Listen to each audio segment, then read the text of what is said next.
Maintenant que vous savez cadrer, vous allez devoir varier les plans. Un plan est une prise de vue sans interruption. Un film tourné sur une échelle de plan unique est très vite ennuyeux. Les différentes échelles de plans vont donner une dynamique et aider à comprendre l'histoire. À chaque plan correspond une émotion. Le gros plan attire, par exemple le spectateur sur une larme. Un plan d'ensemble montre un lieu dans son intégralité et situe l'action. Une échelle de plan, c'est donc la proportion entre la grandeur et la taille des personnages dans le décor.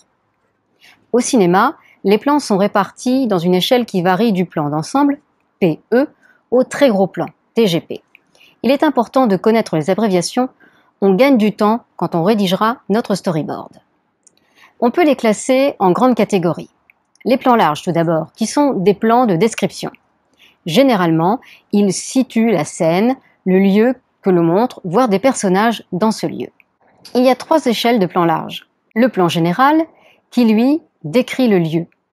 Le plan d'ensemble, qui précise le lieu, par exemple une rue, une place.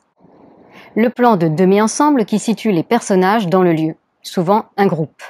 Ensuite, les plans moyens, qui eux sont des plans d'action. Ils montrent les personnages en action, dans l'espace. Il y a 2 échelles de plans moyens.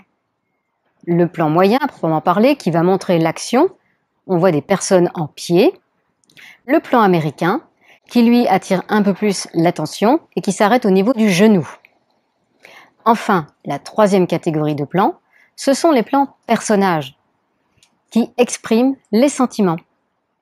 Il y a 3 valeurs de plan personnage. Le plan rapproché, donc soit souvent à la taille, poitrine ou épaule. Le plan visage, qui est plutôt un plan donc sur le visage qui transmet les sentiments et émotions du personnage. Et enfin le très gros plan, qui va créer une tension et qui va porter l'attention sur un détail.